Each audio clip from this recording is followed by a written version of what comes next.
சரண் Krishna YouTube சேனலுக்கு உங்களை அன்புடன் வரவேற்கின்றேன். இந்த உயிரினங்கள் உங்கள் வீட்டிற்கு வந்தால் கட்டாயம் உங்கள் வீட்டில் தீய சக்தி இருக்கின்றது என அர்த்தம். அது எந்த உயிரினம், எதற்காக வீட்டுக்குள்ளே வரக்கூடாது அப்படிங்கிறத பற்றி தான் இந்த வீடியோவில் தெளிவாக நம்ம பார்க்க போகிறோம்.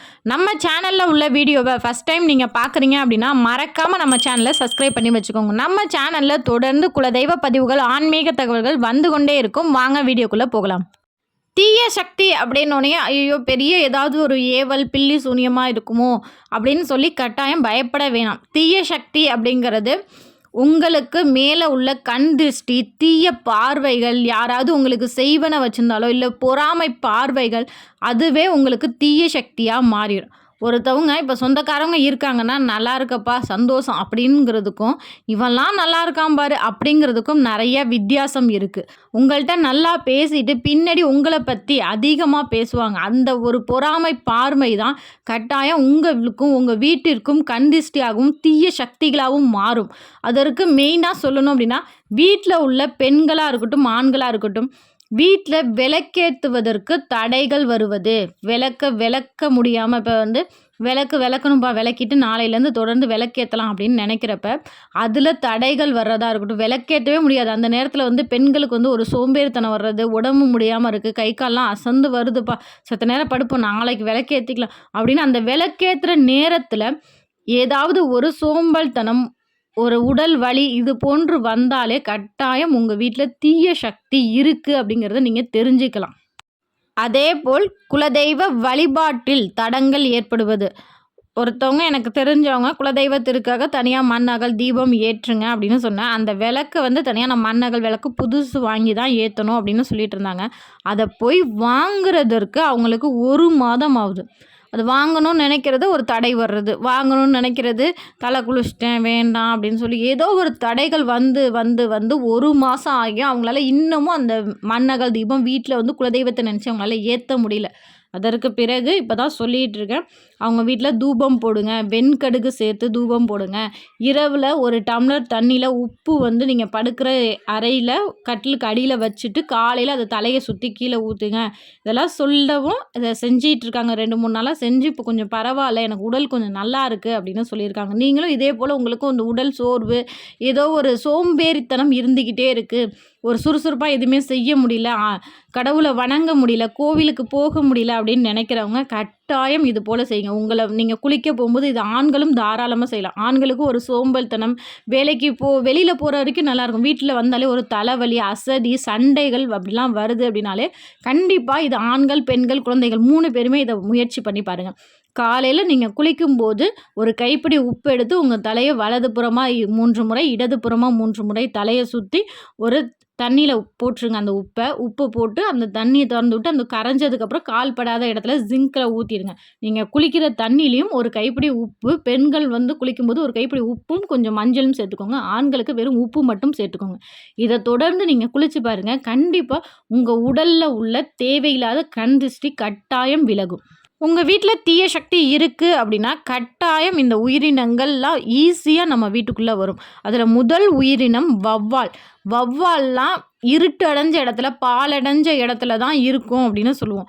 அந்த வௌவால் நம்ம வீட்டுக்குள்ளே வருது அப்படின்னா நம்ம வீட்டில் கட்டாயம் தீய சக்தி இருக்குது, தீய சக்தி அதிகமாகவே இருக்குது. அப்படி உங்கள் வீட்டுக்குள்ளே வௌவால் வந்துருச்சு அப்படின்னா முதல்ல வௌவாலை வெளியில் துரத்தி விட்டுருங்க. துரத்தி விட்ட பிறகு மறுநாள் காலையில், அது என்ன கிழமையாக இருந்தாலும் பரவாயில்ல, மறுநாள் காலையிலேயே கோமியம் கிடைத்தால் கோமியம் அதில் மஞ்சத்தூள் கலந்து வீட்டை தெளித்து விடுங்க. அந்த கோமியம் தெளிப்பதற்கு முன் உங்கள் வீட்டை சுத்தமாக துடைப்பதற்கு கல்லுப்பு மஞ்சள் கலந்த தண்ணியை பயன்படுத்தி வீட்டை துடைச்சிட்டு அதற்கு பிறகு கோமியம் தெளிங்க. மாலை நேரத்தில் உங்கள் வீடு இருட்டடைஞ்சு இருக்காத மாதிரி பார்த்துக்கோங்க. அதாவது ஒரு சிலர் என்ன பண்ணுவாங்க, ஹாலில் தான் நம்ம இருக்கோம், ஹாலில் மட்டும் லைட் போட்டால் போதும், லிவிங் ரூம்லலாம் தேவை இல்லை அப்படின்னு சொல்லி மற்ற இடத்தெல்லாம் இருட்டாகும், அவங்க இருக்கிற இடத்துக்கு மட்டும் லைட் போட்டிருப்பாங்க. அது தவறில்லை. இருந்தாலும் அந்த மாலை பொழுதுன்னு சொல்லக்கூடிய 6 மணிலேருந்து 6:30 மணி, 7 மணி, இது மணி ஒரு 1 மணி நேரமாவது வீடை சுற்றி வெளிச்சம் இருப்பது போல் பார்த்துக்கோங்க. வெளிச்சம் இருக்கணும், அதே போல் வீட்டில் விளக்கும் எரியணும். இது போல் நீங்கள் தொடர்ந்து செய்து பாருங்கள், கண்டிப்பாக உங்கள் வீட்டில் உள்ள தீய சக்தி விலகும்.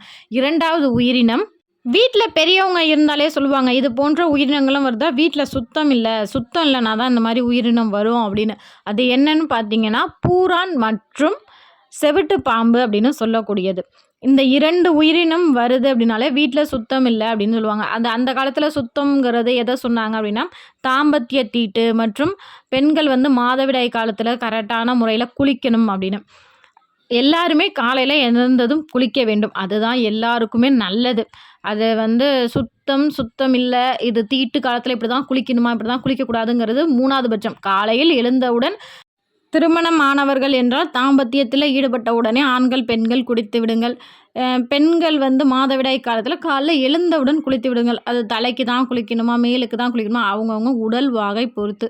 முதல்ல நம்ம சுத்தமா இருக்கணும். அதற்கு பிறகு நம்ம இருக்கிற இடத்த சுத்தமா வைங்க.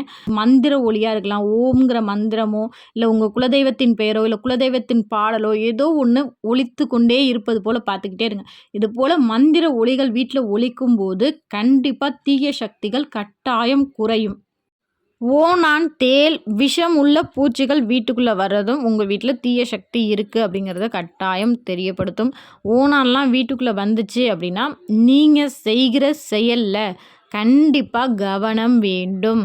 ஏன்னா, உங்களோட செயல்லையும், உடல்லையும் முடக்கக்கூடிய ஒரு விஷயம் தான் ஓணான் வீட்டுக்குள்ள வர்றது. அதனால ஓணான், விஷப்பூச்சிகள் எது வந்தாலும் சரி, உங்கள் உடல் ஆரோக்கியத்திலயும், உங்க செயல்லையும் கவனம் அப்படிங்கிறது 100% இருக்கணும்.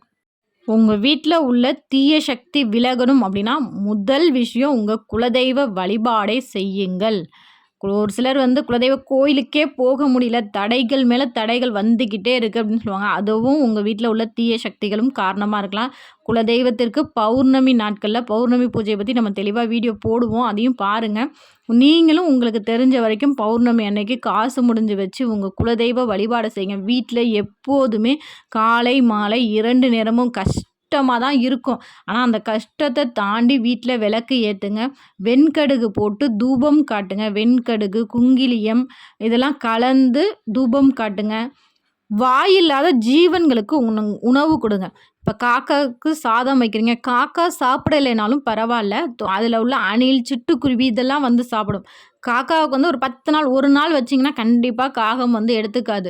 ஒரு 2, 3 நாள் தொடர்ந்து வச்சுக்கிட்டே இருந்தீங்கன்னா கண்டிப்பாக காகம் வந்து சாப்பிடும். காகம் மட்டும் இல்லை, அங்கே உள்ள சின்ன சின்ன பூச்சிகள், பறவைகள் எல்லாமே வந்து சாப்பிடட்டும். நாய்களுக்கு உணவு கொடுங்க. தண்ணீர் வைங்க. இப்போ வெயில் நேரமாக இருக்குது. உங்கள் மாடியிலேயும் சரி, இல்லை வெளியிலையும் சரி, தண்ணீர் ஒரு பாத்திரத்தில் பிடிச்சி வைங்க. வாயில்லாத ஜீவன்கள் வந்து தண்ணி குடிக்கிறது ரொம்ப நல்ல விஷயம். வீட்டில் விளக்கேத்துங்க. குலதெய்வ வழிபாடு செய்யுங்க. இதை மட்டும் தொடர்ந்து செஞ்சு பாருங்க. கண்டிப்பா ஒரு 10 நாள்லயே உங்களுக்கு ஒரு நல்ல மாற்றம் ஏற்படும். உங்க வீட்ல உள்ள சண்டை சச்சரவு குறையும். உடல் ஆரோக்கியம் ஏற்படும். கண்டிப்பா செஞ்சு பாருங்க. நம்பிக்கையோடு செய்யுங்க. குலதெய்வத்த மனதார நினைங்க. நீங்க கூப்பிட்ட குரலுக்கு ஓடி வரும் ஒரே உயிர் தெய்வம் உங்க குலதெய்வம். உங்களுக்கு என்ன கஷ்டம் வந்தாலும் உங்க குலதெய்வத்தின் பாதத்தை இறுக்க பிடிச்சுக்கோங்க. கண்டிப்பா உங்களுக்காக உங்க குலதெய்வம் வரும். இது போன்ற அறிகுறிகள் உங்க வீட்ல இருந்துச்சு அப்படின்னா மறக்காம எங்களோட கமெண்ட் செக்ஷன்ல ஷேர் பண்ணிக்கோங்க. இந்த வீடியோ உங்களுக்கு பயனுள்ளதாக இருக்கும் என்ற நம்பிக்கையில் மற்றொரு வீடியோவில் சந்திக்கிறேன். குலதெய்வ வழிபாடு கோடி தெய்வ வழிபாடு. கண்டிப்பாக குலதெய்வ வழிபாடை தொடர்ந்து செய்கிற குடும்பத்திற்கு எந்த தீய சக்தியும், எந்த ஒரு செய்வினையும் எதுவுமே எடுபடாது. இந்த வீடியோ உங்களுக்கு பிடிச்சிருந்தா லைக் பண்ணுங்கள், ஷேர் பண்ணுங்கள், மறக்காமல் சப்ஸ்கிரைப் பண்ணுங்கள். சரண் கிருஷ்ணா யூடியூப் சேனல். நன்றி, வணக்கம்.